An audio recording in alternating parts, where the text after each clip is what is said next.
On the morning of September 15, 2019, the body of Sydney Watkins, a 35-year-old elementary school teacher, was discovered in her modest two-bedroom home. The scene was gruesome, with clear signs of a struggle and multiple stab wounds marring Sydney's body. As detectives combed through the evidence, a chilling story began to emerge, one of a divorce gone wrong, a custody battle spiraling out of control, and a father driven to the unthinkable. At the center of this tragedy was Zena Thornton, the 8-year-old daughter of Sydney Watkins and Mark Thornton. Zena, a bright and vivacious child, had become the unwitting prize in a tug-of-war between her parents. What started as a mutual decision to end an unhappy marriage had devolved into a bitter feud, with both parties fighting tooth and nail for primary custody of their only child. Mark Thornton was born on July 12, 1982, in Hartford, Connecticut, the only child of Robert and Linda Thornton. From an early age, Mark showed signs of a driven and competitive nature, excelling in both academics and sports. However, beneath the surface of this seemingly idyllic childhood lay a darker reality. Robert Thornton was a strict disciplinarian with a volatile temper, often subjecting young Mark to harsh punishments for minor infractions. Linda, though loving, was passive in the face of her husband's outbursts, leaving Mark to navigate a household where success was demanded and failure was met with anger. As Mark grew older, he internalized his father's perfectionist tendencies and explosive temper. He developed a persona of confidence and charm, but those close to him noted an underlying insecurity and a need for control. Sydney Watkins came from a starkly different background. Born on March 3, 1984, in New Haven, Connecticut, she was the youngest of 3 children in a close-knit, working-class family. Her father, James, was a carpenter, and her mother, Mary, worked part-time as a librarian. Despite their modest means, the Watkins household was filled with love, laughter, and a strong emphasis on education and community service. Growing up, Sydney was known for her kind heart and empathetic nature. She excelled in school, particularly in subjects related to literature and social studies. Her passion for helping others led her to pursue a degree in education at Southern Connecticut State University. Sydney's gentle demeanor and patience made her a natural with children. She volunteered at local youth centers throughout college, and upon graduation, secured a position as a second-grade teacher at an elementary school. Mark and Sydney's paths crossed in the summer of 2008 at a mutual friend's wedding. Mark, then a rising star at his law firm, was immediately drawn to Sydney's warmth and authenticity, qualities that stood in stark contrast to the cutthroat world he inhabited daily. Sydney, in turn, was charmed by Mark's confidence and ambition, seeing in him a drive that complemented her more laid-back nature. Their courtship was a whirlwind romance. Mark swept Sydney off her feet with grand gestures and lavish dates, while Sydney introduced Mark to the simple joys of home-cooked meals and quiet evenings spent in meaningful conversation. After a year of dating, Mark proposed during a surprise weekend getaway to Sydney's vineyard. Sydney, deeply in love and envisioning a future filled with happiness and stability, joyfully accepted. The couple wed in a lavish ceremony in the spring of 2010, with both sides of the family coming together to celebrate what everyone believed would be a long and happy union. The first few years of Mark and Sydney's marriage were, by all accounts, blissful. They purchased a charming home in Oakdale and settled into domestic life with enthusiasm. Mark's career continued to flourish, while Sydney found fulfillment in her teaching and in creating a warm, inviting home for the couple. However, as time passed, small cracks began to appear in their seemingly perfect facade. Mark's work hours grew longer, and his stress levels increased as he pursued partnership at his firm. Sydney, while supportive, began to feel neglected and lonely. On April 17, 2011, Zena Thornton was born, bringing a renewed sense of joy and purpose to Mark and Sydney's lives. Mark, initially apprehensive about fatherhood due to his own complicated relationship with his father, found himself utterly devoted to his daughter. He would spend hours reading to her, playing with her, and planning for her future. As Zena approached school age, the differences between Mark and Sydney became more pronounced. These differences led to frequent arguments, with each parent believing they knew what was best for their daughter. By the time Zena was 6 years old, the strain on Mark and Sydney's marriage had reached a breaking point.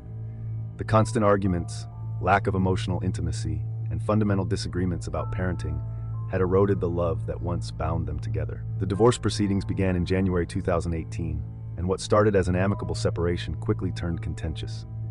Mark, feeling betrayed and fearing the loss of control over his family, hired Gregory Patel, a notoriously aggressive divorce attorney. Sydney, overwhelmed by the sudden hostility, turned to her college friend Rachel Goldstein, a family law attorney known for her compassionate approach. The legal battle that ensued was bitter and protracted. Mark contested every aspect of the divorce, from the division of assets to the custody arrangements. He accused Sydney of being an unfit mother, citing her lack of ambition and permissive parenting style as reasons why he should have primary custody of Zina. Sydney, in turn, presented evidence of Mark's controlling behavior and volatile temper, arguing that his parenting style was detrimental to Zina's emotional well-being. The proceedings dragged on for months, draining both parties financially and emotionally. After nearly a year of legal wrangling, the court finally issued its ruling in November 2018.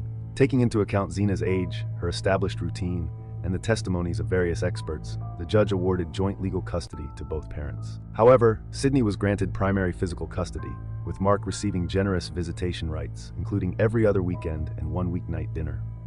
This arrangement, while seemingly fair, left Mark feeling defeated and resentful. He viewed the decision as a personal failure and a threat to his relationship with Zina. Unbeknownst to Sydney or the court, this custody ruling would set in motion a series of events that would lead to tragedy.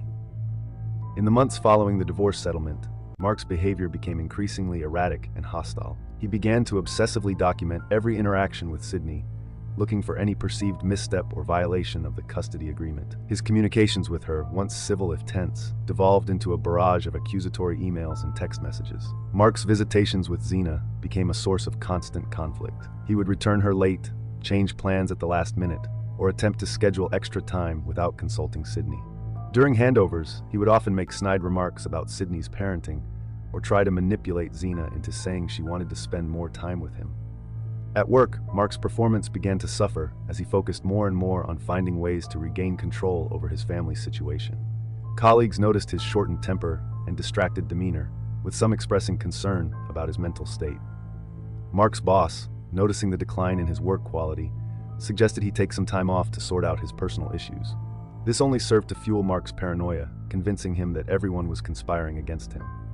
Sydney, deeply concerned about the impact of Mark's behavior on Zina, did her best to shield their daughter from the growing tension. She maintained a calm demeanor during handovers, redirected Zina's attention when Mark made inappropriate comments, and tried to ensure that Zina's time with her father remained positive. Privately, Sydney sought advice from her attorney and Zina's pediatrician on how to handle the situation. She began keeping a detailed log of Mark's behavior, documenting late returns, inappropriate comments, and any signs of emotional distress in Zina following visits with her father. Sydney also enrolled Zina in play therapy sessions with child psychologist Dr. Lisa Martinez, hoping to provide Zina with a safe space to process her feelings about the divorce and her father's changing behavior. Despite her efforts to keep things amicable for Zina's sake, Sydney found herself increasingly fearful of Mark's unpredictable moods. She installed a security system in their home and informed Zina's school about the situation, requesting that they not release Zina to Mark outside of his designated pickup times. Sydney also reached out to her brother, Michael, asking him to be present during handovers when possible, hoping that a witness might temper Mark's hostility. As the conflict between her parents escalated, Zina's sunny disposition began to dim. Once outgoing and confident, she became withdrawn at school, often sitting alone at lunch or refusing to participate in group activities. Her teacher noticed a decline in Zina's academic performance and an increase in anxiety-related behaviors such as nail biting and hair twirling. At home with Sydney, Zina became clingy and prone to emotional outbursts. She would often wake up with nightmares, calling out for both her parents. Sydney would find her daughter in tears, confused and upset by the conflicting loyalty she felt. Zina's play therapy sessions revealed a child torn between love for both parents and a deep-seated fear of abandonment. In early August 2019, Mark filed a motion for modification of the custody agreement, seeking primary physical custody of Zina. His petition cited Sydney's alleged parental alienation and claimed that Zina was flourishing under his care while regressing when with her mother. Sydney, armed with documentation of Mark's erratic behavior and reports from Zina's therapist, filed a counter-motion requesting supervised visitation for Mark. The court scheduled a hearing for September 20th, giving both parties just over a month to prepare their cases. This impending legal showdown ratcheted up the tension between Mark and Sydney to unprecedented levels. Mark became obsessed with winning the case, viewing it as his last chance to assert control over his family. Sydney, meanwhile, grew increasingly anxious about the possibility of losing custody of Zina, fearing for her daughter's emotional well-being if placed primarily in Mark's care. As the hearing date approached, Mark's grip on reality began to slip. He stopped showing up to work, using all his time to build his case against Sydney. His apartment became a chaotic mess of legal documents, photos of Zina, and scribbled notes detailing perceived slights and conspiracy theories. Mark's few remaining friends tried to reach out, concerned by his disheveled appearance and rambling phone calls, but he pushed them away, accusing them of siding with Sydney. Mark's paranoia reached new heights. He became convinced that Sydney was poisoning Xena against him and that the entire legal system was corrupt. He started following Sydney and Xena, taking photos of their activities and interpreting innocent interactions as evidence of Sydney's unfitness as a mother. In his distorted thinking, Mark began to see himself as Xena's savior, the only one who could protect her from Sydney's harmful influence. During this time, Mark's interactions with Xena became increasingly disturbing. He would interrogate her about Sydney's activities, make disparaging comments about her mother, and fill her head with promises of a better life once he won custody. Xena, confused and frightened by her father's intensity, began to resist visits, clinging to Sydney and begging not to go with Mark. 3 days before the scheduled custody hearing, Mark reached his breaking point after a particularly difficult handover where Xena cried and refused to go with him. Mark became convinced that Sydney had turned his daughter against him completely. In his delusional state, he concluded that the upcoming hearing was rigged, that he would never receive a fair judgment, and that Sydney would always find a way to keep Xena from him. It was at this moment, alone in his cluttered apartment, surrounded by the detritus of his obsession, that Mark made the fateful decision to take matters into his own hands. His twisted logic, he reasoned that the only way to ensure he would have custody of Xena was to eliminate Sydney from the equation entirely. With cold determination, Mark began to plan the unthinkable, the murder of his ex-wife. In the early hours of September 15, 2019, Mark set his plan into motion. He had spent the previous 2 days meticulously preparing his legal mind, perversely applied to the task of committing and concealing a murder. He chose a Sunday, knowing Sydney would be home alone while Xena was at a sleepover with her maternal grandparents. Mark packed a bag containing a hunting knife he had purchased with cash at a sporting goods store 2 towns over. He also included rope, duct tape, and cleaning supplies, having researched methods to eliminate evidence and establish an alibi. Mark had set up his home computer to make online purchases and send emails throughout the night, and in the morning, he had left his cell phone at home connected to the Wi-Fi to create a digital footprint suggesting he never left his apartment. At 4:30 a.m., Mark left his apartment, careful to avoid security cameras and potential witnesses. He drove a rental car, paid for with a prepaid credit card, to a spot a few blocks from Sydney's house. From there, he proceeded on foot, his heart racing with a mix of fear and determination. Mark arrived at Sydney's house just before dawn. Using a copy of the house key he had secretly made during a previous visit, he silently entered the house. It was quiet, with only the soft hum of the refrigerator breaking the silence. Mark crept up the stairs, the knife clutched tightly in his hand. He paused outside Sydney's bedroom, then pushed open the door to find Sydney still asleep. The sound roused her, and she sat up, confusion quickly turning to terror as she recognized Mark's figure in the dim light. "Sydney, what are you doing to my daughter?" Mark's voice was low and menacing. Sydney scrambled out of bed, her voice shaking as she tried to reason with him, but Mark was beyond reason.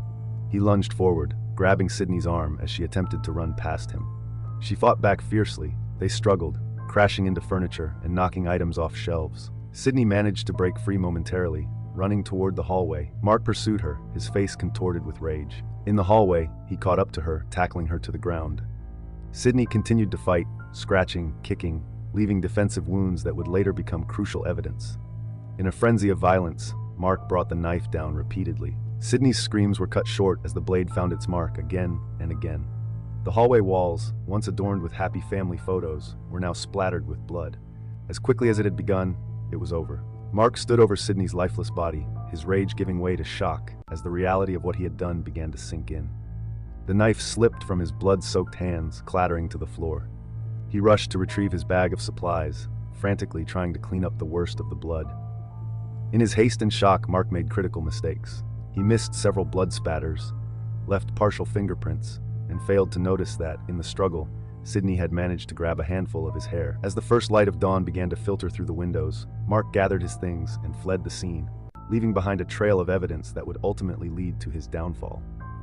At 8:30 a.m., Karen Mitchell, Sydney's close friend and fellow teacher, arrived at the house. They had plans to carpool to a teacher conference that morning. When Sydney didn't answer the door, Karen used the spare key she knew was hidden under a flower pot. The moment Karen stepped inside, she knew something was terribly wrong. The house was eerily quiet, and there was a faint, coppery smell in the air. She called out as she climbed the stairs. She noticed smears on the wall that made her heart race. Karen's scream pierced the quiet Sunday morning when she discovered Sydney's body in the upstairs hallway. Trembling, she fumbled for her phone and dialed 911. "I think my friend has been murdered," she sobbed to the operator. "Oh God, there's so much blood." Within minutes, the peaceful suburban street was transformed into a chaotic crime scene. Police cars and ambulances crowded the driveway, their lights flashing silently in the morning sun. Neighbors gathered on their lawns, watching in shock as police tape went up around Sydney's home. The nightmare had only just begun. Detective Lisa Hawkins of the police department took charge of the investigation. With 15 years of experience in homicide cases, she immediately recognized the signs of a crime of passion. The brutality of the attack, the lack of forced entry, and the personal nature of the crime all pointed to someone close to the victim.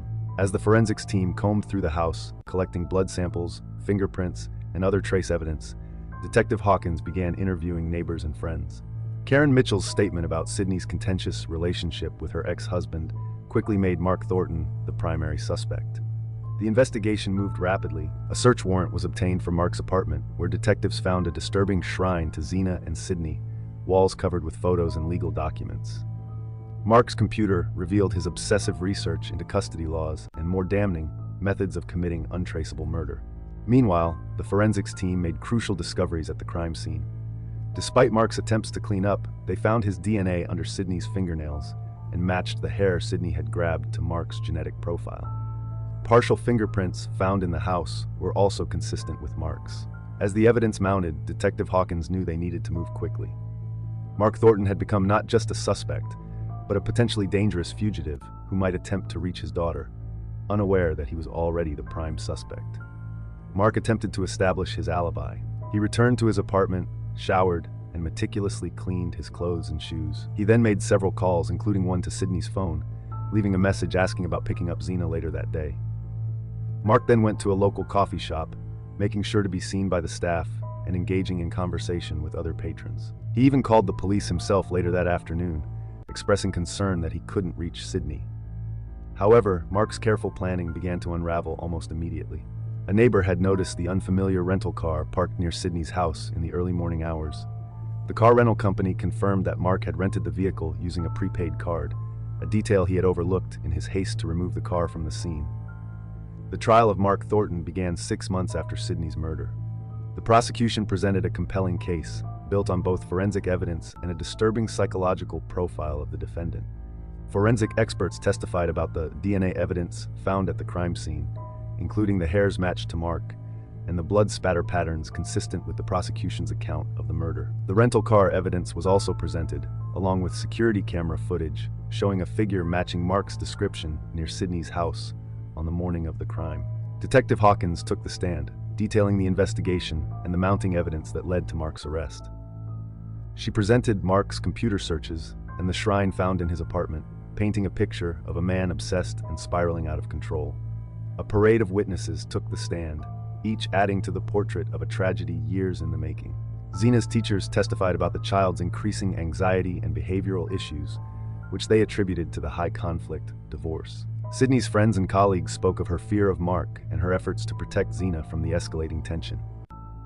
Mark's defense team attempted to paint a picture of a loving father, driven to desperation by a biased court system and a vindictive ex-wife. They suggested that Sydney had been the one alienating Zena from her father, causing Mark's mental state to deteriorate. The defense also tried to cast doubt on the forensic evidence, suggesting that the crime scene had been contaminated and that the DNA evidence was inconclusive. They presented character witnesses who spoke of Mark's previous reputation as a dedicated father and successful lawyer. However, their efforts were largely overshadowed by the mountain of evidence against Mark and his own erratic behavior during the trial. After a 3-week trial and 2 days of deliberation, the jury returned with a unanimous verdict: guilty of first-degree murder. The courtroom was silent as the verdict was read, broken only by a muffled sob from Mark's mother. Mark, given the opportunity to speak, showed little remorse in a rambling statement. He continued to blame Sydney and the court system for his actions, claiming he had only wanted to protect his daughter. The judge delivered a scathing rebuke before announcing the sentence. "Mr. Thornton, your actions have not only taken a life, but have irrevocably damaged your daughter, the very person you claim to be protecting. You have displayed a shocking lack of empathy and an inability to put your child's needs before your own desires." She then sentenced Mark Thornton to life in prison without the possibility of parole. In the years following the trial, Zena Thornton remained in the care of her maternal grandparents. With ongoing therapy and support, she slowly began to heal from the trauma of losing both parents in such a tragic manner. The case led to reforms in the family court system, with increased resources allocated for mental health evaluations and support services for high-conflict divorces. Sydney Watkins' memory lived on through a foundation established in her name, dedicated to supporting children affected by domestic violence. As for Mark Thornton, he spends his days in a maximum security prison, his attempts at appeal repeatedly denied, forever marked as the man who destroyed his family in a misguided attempt to keep it together.